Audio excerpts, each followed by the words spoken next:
Hello बच्चों, surface areas and volumes exercise 13.5 optional exercise. इसका question number 7 देखते हैं, जो कि लास्ट क्वेश्चन है इस एक्सरसाइज का। Derive the formula for the volume of the frustum of A cone using the symbols. Last question 6 में हम लोगों ने फ्रस्टम के लिए कर्व्ड सरफेस एरिया और टोटल सरफेस एरिया का फॉर्मूला डिराइव किया था सिंबल्स का यूज़ करके। कुछ सेम पैटर्न वैसा ही यहाँ पे भी होगा जब हम वॉल्यूम के लिए फॉर्मूला डिराइव करेंगे। फ्रस्टम आप जानते हैं, किसी भी कोन को अगर उसके बेस के पैरेलल प्लेन से कट कर दिया जाता है तो जो रिमेनिंग पोर्शन मिलता है वो फ्रस्टम कहलाता है। इस पिक्चर में OAB एक बड़ा कोन आपको दिख रहा है। इस बड़े कोन का बेस AB है। इस AB बेस के पैरेलल प्लेन CD से इसको अगर कट कर दें और एपिकल पार्ट OCD को रिमूव कर दिया जाए तो जो इतना पोर्शन बचता है वो आपका फ्रस्टम है। इसी फ्रस्टम के लिए आपको वॉल्यूम का फॉर्मूला डिराइव करना है। तो इस बड़े वाले कोन की जो टोटल परपेंडिकुलर हाइट है, इसको हमने कैपिटल H ले लिया, और जो छोटा वाला कोन आपको दिख रहा है OCD, इस छोटे वाले कोन की परपेंडिकुलर हाइट को स्मॉल h से डिनोट कर दिया, यानी OD डिस्टेंस जो है ON जो डिस्टेंस है वो आपका स्मॉल h हो गया। जो फ्रस्टम वाला पार्ट है, इस फ्रस्टम वाले पार्ट की परपेंडिकुलर हाइट को h डैश से हमने दिखा दिया। पॉइंट M लिया है, पॉइंट N लिया है। यहाँ पे MB जो है वो बड़े वाले कोन का रेडियस है, तो बड़े वाले कोन के रेडियस को कैपिटल R से, ND छोटा वाला कोन है, छोटे वाले कोन के रेडियस को स्मॉल r से दिखाया गया है। तो यहाँ इस क्वेश्चन में जो भी बड़े कोन के लिए R या H यूज़ हो रहा है वो कैपिटल है, और छोटे कोन के लिए रेडियस या हाइट की वैल्यू, हाइट या रेडियस जो भी यूज़ हो रहा है वो स्मॉल r से डिनोट किया गया है। वॉल्यूम अगर हम फ्रस्टम का निकालना हो तो हम कैसे निकालेंगे, इसको आप समझिए। अगर इस पूरे बड़े कोन OAB के वॉल्यूम से हम इस छोटे वाले कोन का यानी OCD जो छोटा वाला कोन है इसके वॉल्यूम को अगर हम सब्ट्रैक्ट कर दें यानी हाइड कर दें, तो जो आपको रिमेनिंग पोर्शन दिख रहा है वो फ्रस्टम होगा। तो फ्रस्टम का वॉल्यूम आपको मिलेगा। तो OAB इस बड़े कोन के वॉल्यूम से हम छोटा वाला कोन OCD इस छोटे वाले कोन के वॉल्यूम को सब्ट्रैक्ट कर देंगे, तो हमें केवल जो फ्रस्टम वाला पार्ट है उसका वॉल्यूम मिल जाएगा। तो इसी चीज़ को हम नोट कर लेते हैं।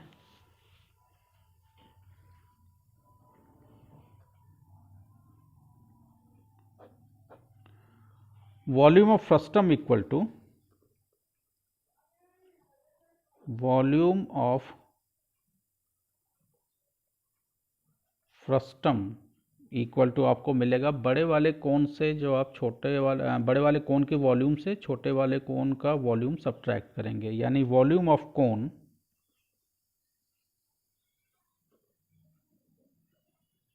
बड़ा वाला कोन आपका है OAB minus volume of cone जो छोटा वाला कोन आपका है वो है OCD छोटा वाला कोन का वॉल्यूम हो गया, और OAB बड़े वाले कोन का वॉल्यूम हो गया। तो कोन के वॉल्यूम का फॉर्मूला आप जानते हैं 1/3 पाई r स्क्वायर h होता है। तो बड़े वाले कोन के लिए हम capital R capital H use करेंगे, और छोटे वाले कोन के लिए small r small h use करेंगे। तो वॉल्यूम ऑफ फ्रस्टम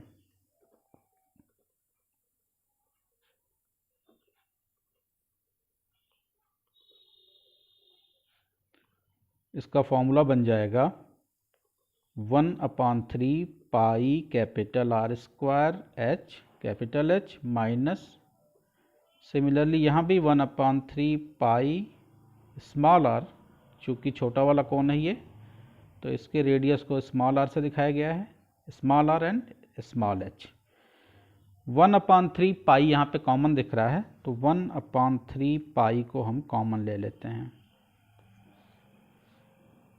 यहाँ बचेगा हमारे पास capital R square H minus 1/3 pi common हो गया, small are square and H. ये जो रिलेशन हमको मिला इसको हम इक्वेशन 1 बना देते हैं। अब हम इन दोनों ट्रायंगल यानी OMB और OND, इन दोनों ट्रायंगल में हम सिमिलरिटी प्रूव करेंगे। पिछले क्वेश्चन में भी सिमिलरिटी प्रूव किया था। तो आप जानते हैं कि अगर दो ट्रायंगल में दो एंगल अगर इक्वल मिल जाते हैं तो एंगल क्राइटेरिया से, एंगल सिमिलरिटी क्राइटेरिया से दोनों ट्रायंगल सिमिलर होंगे। इस पिक्चर को भी ध्यान से देखिए तो एंगल M 90 डिग्री का है, सिमिलरली एंगल N भी 90 डिग्री का है। तो जब हम सिमिलरिटी प्रूव करेंगे OMB बड़े वाले ट्रायंगल और OND इस छोटे वाले ट्रायंगल में, तो हमको angle M equal to angle N मिलेगा जो कि दोनों 90 डिग्री के हैं। और ये जो एंगल O है ये बड़े वाले ट्रायंगल में भी यूज़ हो रहा है यानी OMB में भी यूज़ हो रहा है, और OND यानी छोटा वाला जो ट्रायंगल है इसमें भी यूज़ हो रहा है। तो एंगल O आपका कॉमन एंगल हो जाएगा। तो M इक्वल टू N आपको मिल गया और O कॉमन एंगल हो गया। तो आपको एंगल क्राइटेरिया से ईजिली आप OMB और OND को सिमिलर प्रूव कर देंगे। तो हम सिमिलरिटी दिखा देते हैं। Now in triangle OMB बड़ा वाला ट्रायंगल एंड ट्रायंगल OND क्या क्या फाइंडिंग हमारे पास है। Angle M equal to angle N, इसका रीज़न लिखेंगे, ईच 90 डिग्री।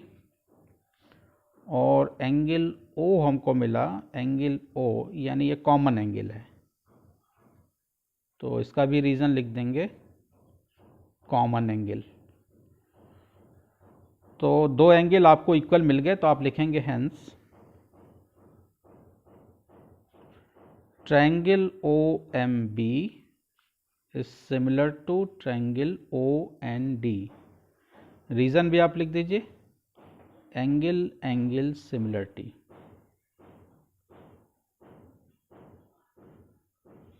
एंगल सिमिलरिटी से ये दोनों ट्रायंगल जो हैं वो सिमिलर हो गए। अब सिमिलरिटी दिखाने के बाद यानी दो ट्रायंगल जब सिमिलर हो गए तो आपने पढ़ा है कि दो सिमिलर ट्रायंगल की करस्पॉन्डिंग साइड्स सेम प्रोपोर्शन में होती हैं। तो इनकी साइड्स का हम प्रोपोर्शन भी दिखा देते हैं, यानी हम बड़े वाले ट्रायंगल की साइड को ऊपर रखेंगे। तो सबसे पहले इस परपेंडिकुलर हाइट को लेते हैं तो OM/ON इक्वल हो जाएगा, OM/ON इक्वल टू, बेस की बात करें तो बड़े वाले ट्रायंगल के साइड को ऊपर रखेंगे, MB/ND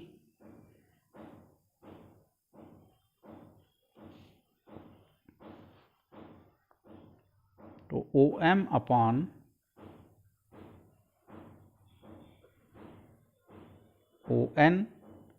equal to MB/ND।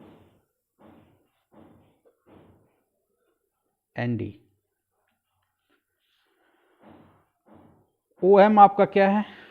OM आपका कैपिटल H है और ON आपका स्मॉल h है। तो OM और ON की वैल्यू डाल देते हैं, capital H upon small h equal to MB आपका कैपिटल R है, ND आपका स्मॉल r है, यानी capital R upon small r। H की वैल्यू यहाँ से निकालना है तो H इक्वल टू हो जाएगा ये दोनों क्रॉस मल्टीप्लिकेशन, यानी कैपिटल R अपॉन R और ये H जो है स्मॉल h इसके साथ जाके मल्टीप्लाई हो जाएगा। तो कैपिटल H की वैल्यू हमारे पास आ गई capital R upon small r into small h। इसको हम इक्वेशन 2 बना देते हैं। फिर से इसी चीज़ को हम ले आते हैं। आपका कैपिटल H जो है, ध्यान से फिगर में देखिए, कैपिटल H, स्मॉल h और h डैश इन दोनों से मिल करके बना है, यानी h डैश और h को हम ज्वाइंट करेंगे तभी कैपिटल H मिलेगा। तो इसको हम दो पार्ट में कैपिटल H को डिवाइड कर देते हैं, h dash plus h small h। तो कैपिटल H की जगह पे हम लिखेंगे h dash plus h upon h equal to r upon capital R upon small r। इन दोनों को हम सेपरेट कर लेते हैं, h dash upon h plus h upon h equal to r upon r हमारे पास आ जाएगा। h अपॉन h यहाँ पे ये कैंसिल होगा तो 1 आएगा, तो h dash upon h plus 1 equal to r upon r। Plus 1 ये राइट साइड में जाएगा तो माइनस हो जाएगा। अगले स्टेप में h dash upon h equal to r upon small r minus 1। यहाँ एलसीएम लेके सॉल्व कर लेते हैं, तो h dash upon h equal to, ये इससे मल्टीप्लाई हो जाएगा, तो capital R minus small r upon small r आएगा आपके पास। और h डैश की वैल्यू यहाँ से निकाल लेते हैं, तो h डैश इक्वल टू हो जाएगा r माइनस, यानी capital R minus small r upon r के साथ ये जाके मल्टीप्लाई हो जाएगा, capital R minus r upon r, और ये h यहाँ पे आके मल्टीप्लाई हो जाएगा। तो h डैश की भी वैल्यू आप निकाल चुके। इसको हम इक्वेशन 3 बना देते हैं। तो इक्वेशन 2, 1, 2 और 3 ये तीनों आ चुके आपके पास। इन तीनों की ज़रूरत आपको पड़ेगी। फिर से हम इक्वेशन 1 को लेते हैं।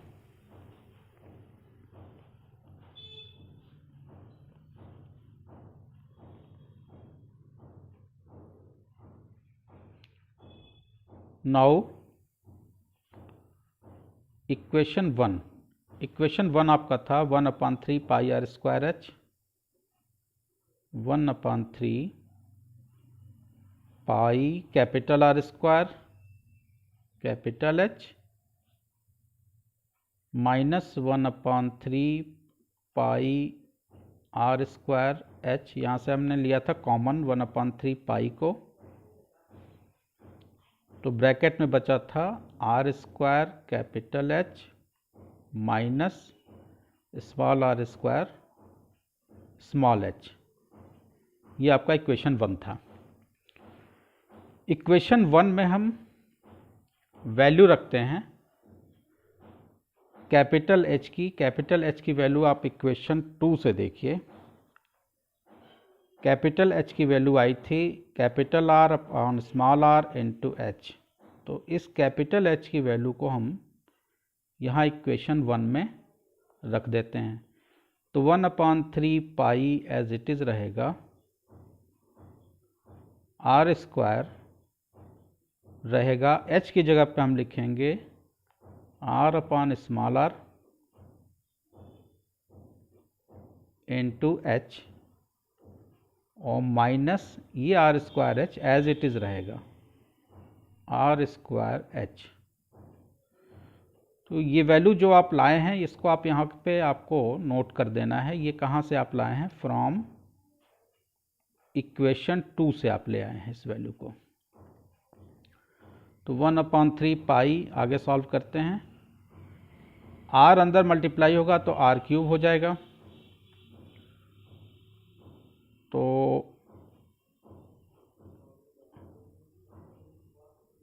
r क्यूब अपॉन r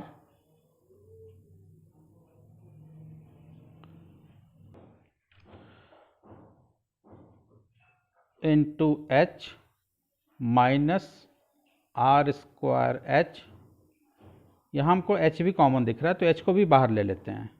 तो अगले स्टेप में आ जाएगा 1/3 पाई, एच को बाहर निकाल लिया, आर क्यूब, बड़े आर का क्यूब अपॉन स्मॉल आर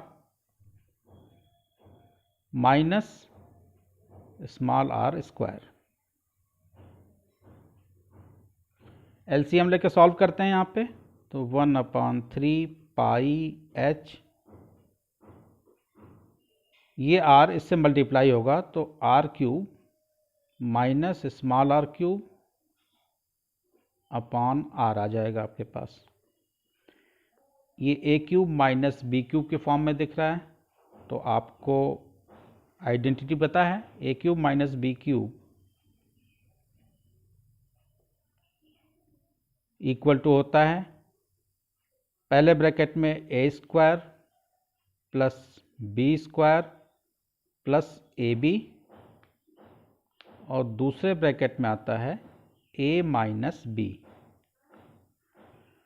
तो इसी चीज़ को हम यहाँ अप्लाई कर देंगे, 1/3 पाई एच, ए स्क्वायर यानी are square plus B square यानी small are square plus A b यानी capital R into small r, और दूसरे ब्रैकेट में हमारे पास आ जाएगा capital R minus small r. ये ब्रेक हो गया, और ये आर हम यहाँ पे इसको रख देते हैं। इसको रीअरेंज कर लेते हैं, 1/3 पाई, और इस वाले ब्रैकेट को हम पहले लिख लेते हैं, यानी are square plus small are square plus are into R. इसको लिखते हैं अब R minus are upon R, और ये जो एच बचा था इसको हम ले जाते हैं यहाँ पे रख देते हैं। अब इक्वेशन 3 को आप देखिए, तो r minus are upon are into h यानी capital R minus are upon are into h, ये इतना पोर्शन एच डैश है। एच डैश की वैल्यू आपने निकाली थी इक्वेशन 3 से, इक्वेशन 3 यहाँ बनाया था आपने। तो इतनी जगह पे मैंने कहने का मतलब R minus are upon are into H की जगह पे हम एच डैश रख देते हैं। तो ये अब बन जाएगा 1/3 pi are square plus are into r into H dash. इसकी जगह पे हम एच डैश आपका फ्रस्टम वाले पार्ट की हाइट है। तो ये आपका फॉर्मूला आ चुका। ये आप चूँकि एच डैश कहाँ से लाए हैं, तो यहाँ पे इसका आप लिख देंगे, जहाँ से आप वैल्यू पुट कर रहे हैं फ्रॉम इक्वेशन 3। फ्रॉम इक्वेशन 3 से आप एच डैश, इस जगह पे आप एच डैश रख रहे हैं। तो ये आपके वॉल्यूम का फॉर्मूला डिराइव हो गया। वॉल्यूम ऑफ फ्रस्टम होता है 1/3 पाई बड़े वाले रेडियस का स्क्वायर प्लस छोटे वाले रेडियस का स्क्वायर प्लस दोनों रेडियस का प्रोडक्ट इनटू फ्रस्टम की height. This is the formula of volume of frustum. तो हेंस वॉल्यूम ऑफ फ्रस्टम, अब आपका फॉर्मूला आ चुका है, equal to 1/3 pi are square plus are into H dash, यानी फ्रस्टम की हाइट हो गई है। तो ये भी इजी था। होप आपके समझ में आया है। वीडियो अगर अच्छा लगा है तो चैनल को सब्सक्राइब कीजिए, अपने फ्रेंड्स के साथ शेयर कीजिए, अपडेट रहने के लिए बेल आइकन को प्रेस कीजिए। Thank you.